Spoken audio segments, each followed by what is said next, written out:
All right. Hello, everybody. This is going to be the final of the dashboard confessionals. Not really confessionals, but these are moments where I just want to be able to speak in a way that makes me feel less self-conscious, which I tend to feel when I've got the camera pointed at myself, because I want to help facilitate the free flow of thoughts, because I'm kind of dealing with headier questions than usual. Usually I just have something fairly, um, not quite as multifaceted, not quite as uh, as complex as the stuff I've been talking about lately in these last few videos.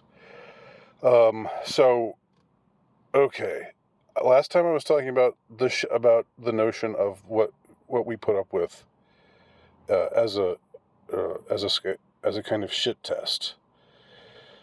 Because the authorities are seeing what they can get away with. They're seeing what they can get people to do. They're applying stress. They're applying psychological pressure. Uh, they're making us feel fear, whether it's fear of social isolation, or being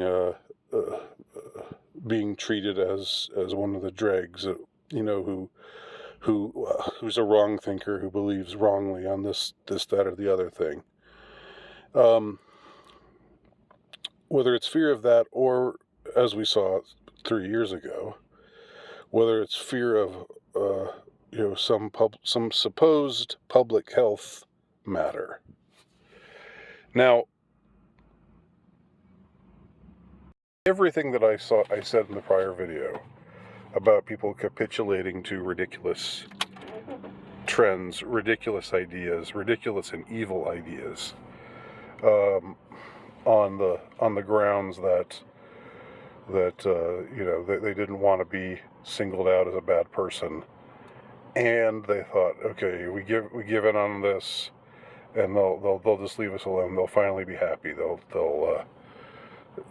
just like a wife when she shit tests her husband, and he responds not by putting his foot down and saying, that's about enough, honey. We're done right now. No, I'm not going to do that.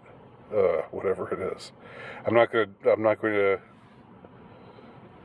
to follow through on this ridiculous request that you have, or I'm not going to be manipulated by your moodiness towards me, and your attempt to make me feel lousy because you're unhappy. So every time people failed the shit test, it just it was like kicking the can down the road. There's something more crazy became the new thing.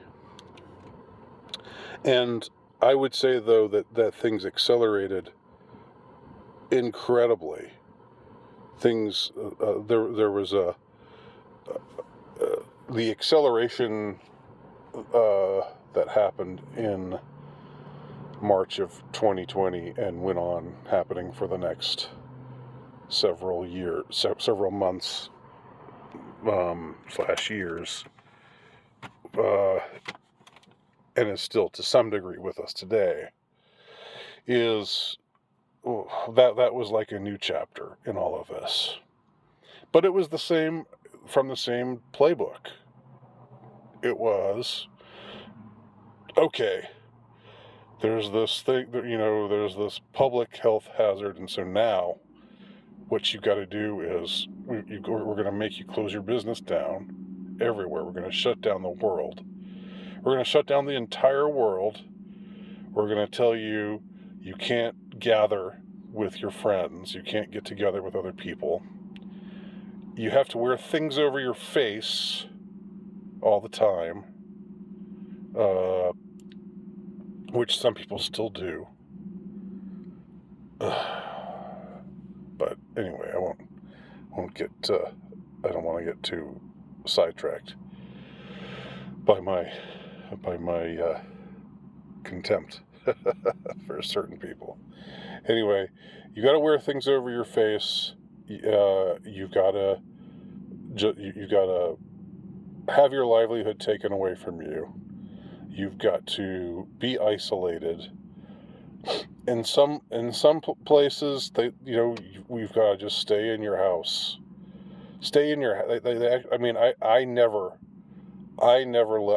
did the stay in your house thing. Never, ever, ever, ever, ever. And every day that I was out, there were other people who were out as well. So I don't know how much of the stay in your house thing. Maybe there were places in the country and places in the world where the streets were completely empty or almost completely empty because everybody was just staying in their house. But that wasn't the way it was in my neck of the woods. But that was sort of the idea. The ideal was you stay in your house, you just you only go out when you have to, and all of the contradictions, all of the, it's a deadly virus, but the survivability rate is over 99%. It's this, it's that. You have to wear things over your face, even though early on they told you the things over your face are not going to work, are not effective, and they even had on the boxes of those things. You know the things I'm talking about, but I'm not going to use the name out of an abundance of caution. They would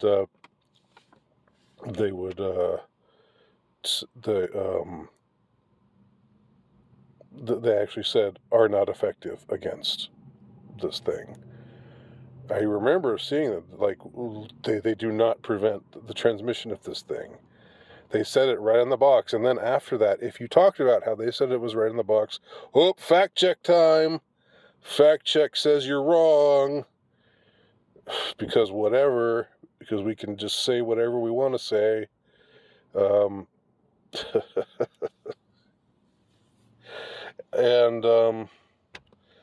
then eventually it was like, okay, you got to put this thing in your body. You got to put this thing in your body.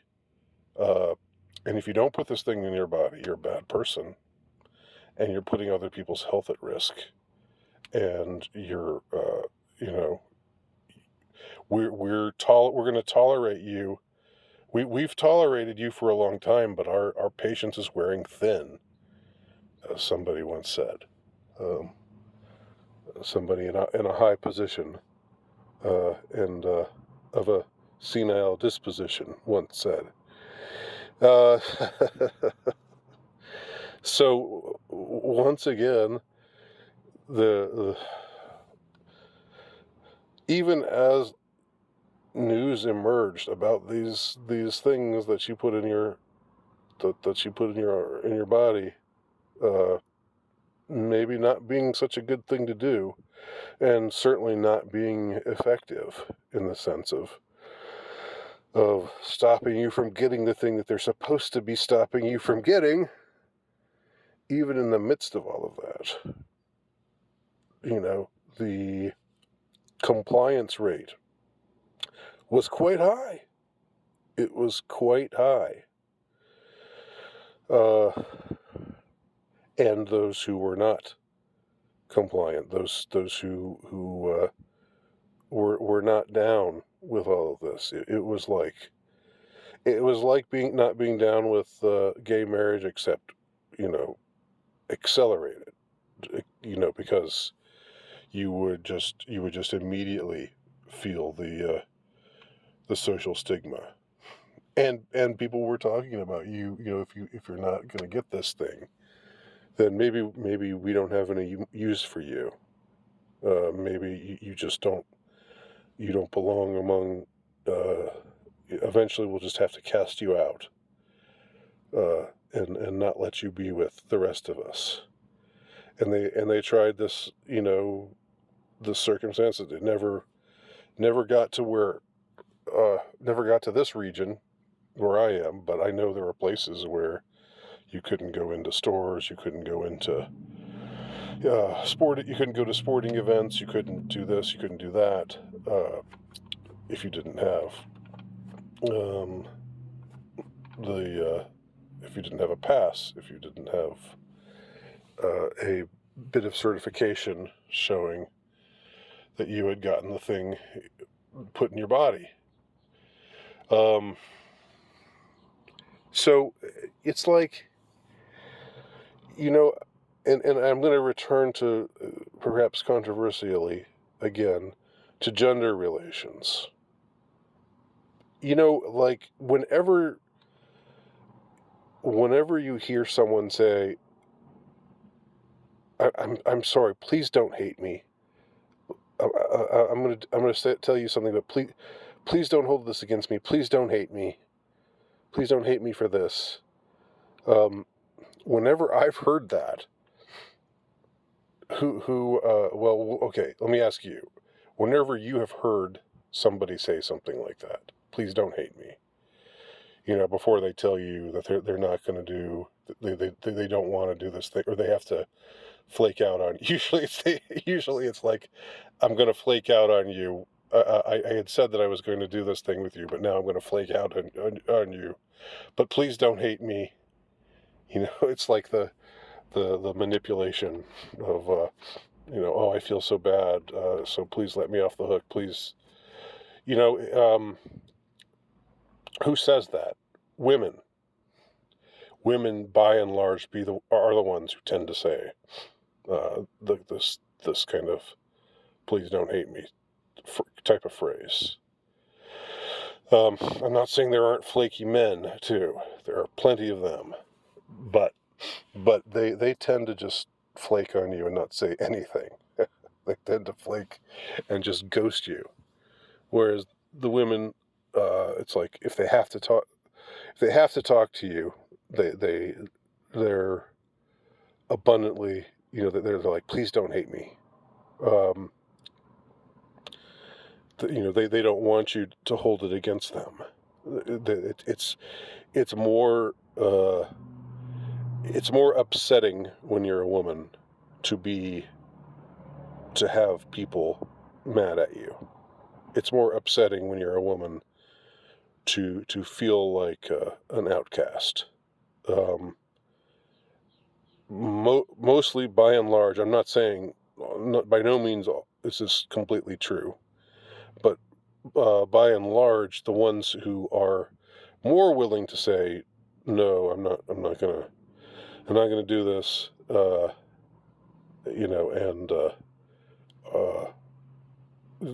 whatever. I don't care what you think of me. That's more of a male thing. It's more like men are usually either the ones who say who say, do this, are the authoritarian, hence the term the man, right? Who do represent the authoritarian. Not that there aren't masculinized women these days who are like that as well, but it's more of a male thing, either to be the authoritarian or to be the resistor of authority. And it's more of a female thing to just want people to get along and want there not to be conflict and want to find a way to resolve conflict. And so, women don't want to be seen as the ones who are making trouble. And so it's like that's like, so what I'm saying is everybody who went along with all of the stuff, all of the outrage, all of the outrageous demands that were made upon us, and didn't call attention to how stupid it was, how ridiculous it was, how evil it was, how oppressive it was, how they were crushing people's lives in many cases, pushing people into into depression, making little kids suffer, uh, making their education suffer,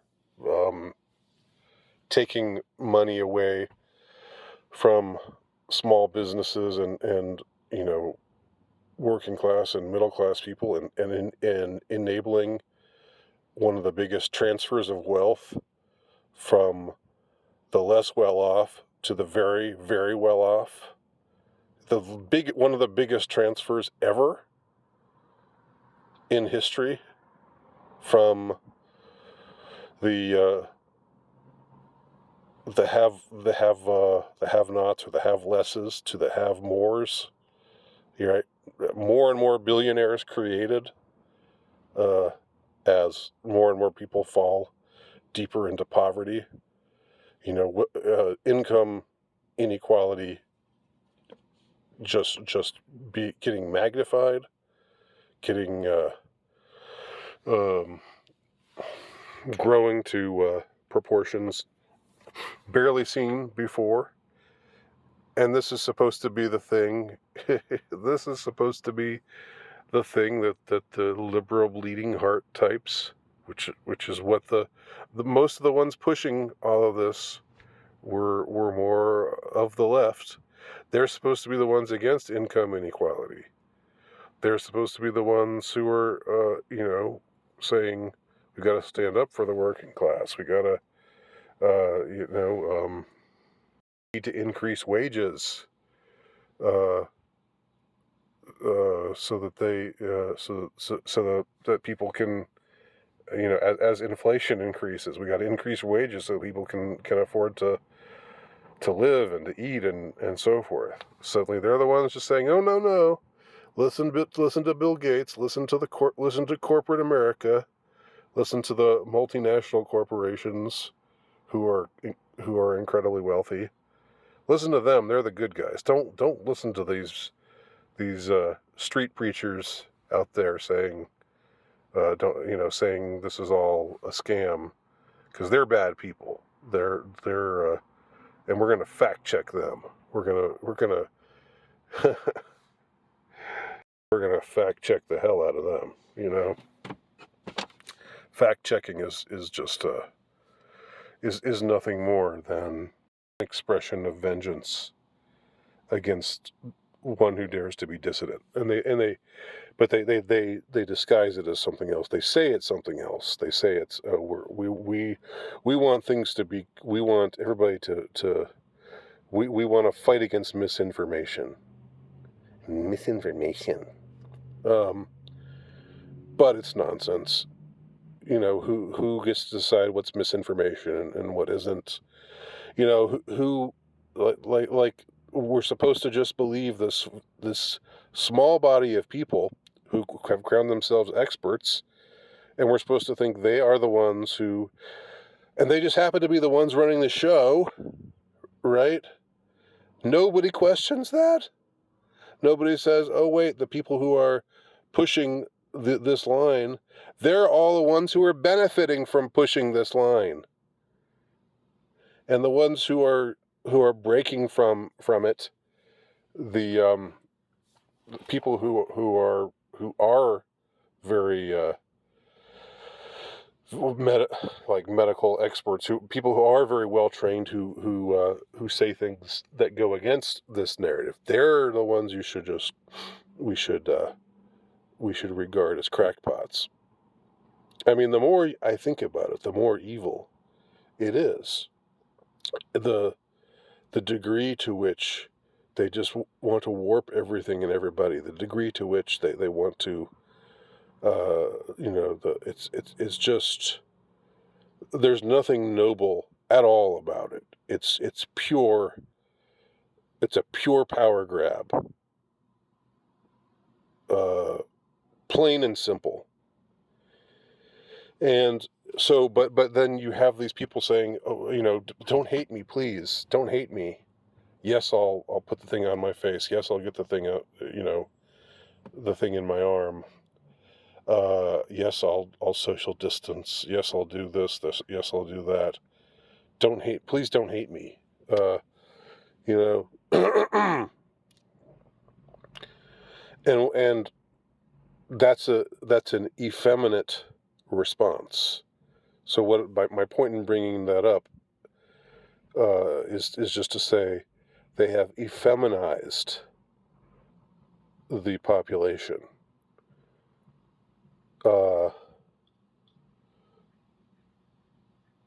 And you know that includes men and women alike. You know, again, as I said before, women are more naturally inclined to just want to keep the peace. Men are more naturally inclined either to be aggressively imposing their will, or aggressively resisting the imposition of the will of another being imposed on them. You know, and in a just and harmonious society, there can be a good balance between the male and the female proclivities, because neither of them is good or bad. It's not about that. It's not about assigning blame to anything, or demonizing anybody. But I just submit to you. I submit to you that it's been like the shit test has accelerated. And it continues to, even though it's not that thing anymore. It's the latest thing. You know, they want to make it so that it's okay to chop off little kids' genitals. That's gender affirming care. They want to make that okay. They call it gender affirming care. Talk about warping of language for evil ends. They want to say drag queen story hour is okay. You know, I can tell you 15 years ago, nobody would, just like in the 80s and even in the 90s, nobody would have thought we should give the marriage license. Marriage should not just be between a man and a woman. It should also, two men should be able to marry, two women should be able to marry. Presumably anybody should be able to marry anybody. Any conglomeration of people should be able to marry any other conglomeration of people, because who are we to say otherwise, right? And they're trying to sell the tranny stuff. That's the new thing. I mean, like, the gay stuff is almost passé now. The gay stuff is almost like, well, who cares? We just shrug about it, and I feel the same way too. It's just like, all right, I don't even care about that stuff anymore. That's behind us now. What they're trying to do now is much worse, much more insidious. What they're doing to children, and the things that they're attempting to do with transgenderism, which, again, I think I talked the other day about cognitive dissonance. That's another term. If there are terms that, if this were a lecture, if this were a formal lecture, I would give out a glossary of terms, and one of them would be shit test. That's such a academic sounding term, but it is a useful term. It's a very much a real phenomenon. And let's see, even though I haven't really talked about social credit that much, that social credit certainly looms over all of this, even though we don't have a formal social credit system like I hear they do in China, where you actually have a social credit score.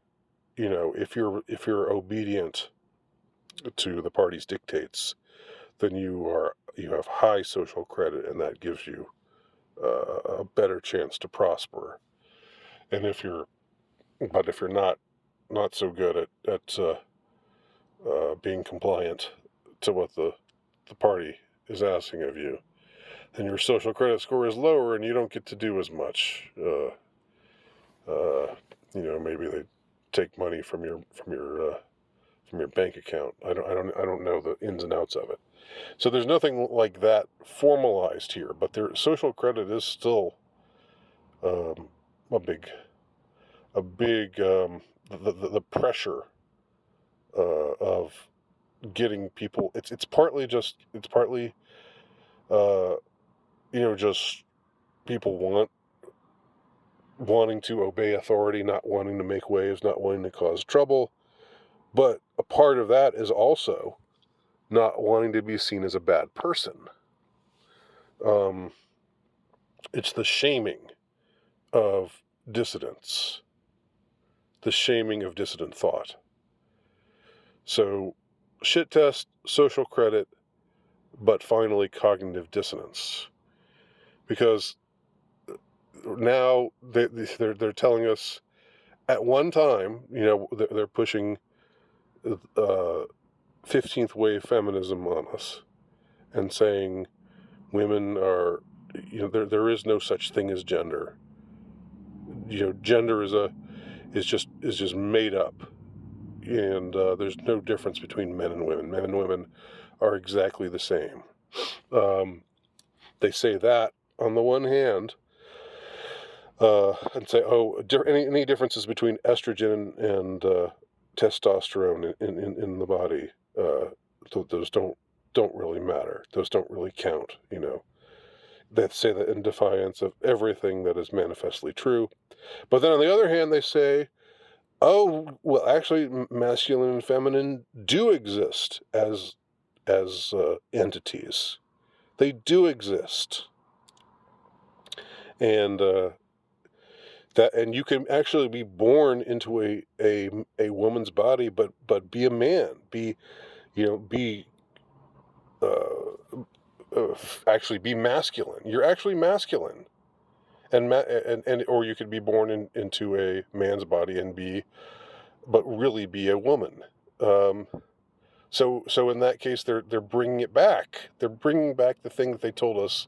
No, you don't believe in that stuff anymore. That stuff is outdated. It's it's something that you don't believe if you're a good person anymore. But then at the same time, they're saying, yeah, you do believe it. You have to believe it in order for transgenderism to make sense, because otherwise it's like, well, I mean, we're all, if what you said before is true, and there's no male or female, there's no real difference between male or female, then I don't know. Why are pronouns important? you know, we're all just they. There is no he or she. We're all just it. There's no there's no singular form of they, but suddenly it's important to say, no, he is a man. He's wearing a dress, and he has feminine or female organs, but he's a man. I mean, I've seen this. I've had an experience with someone who was completely female, completely just feminine in every way, but who still said that she preferred to be to identify as he.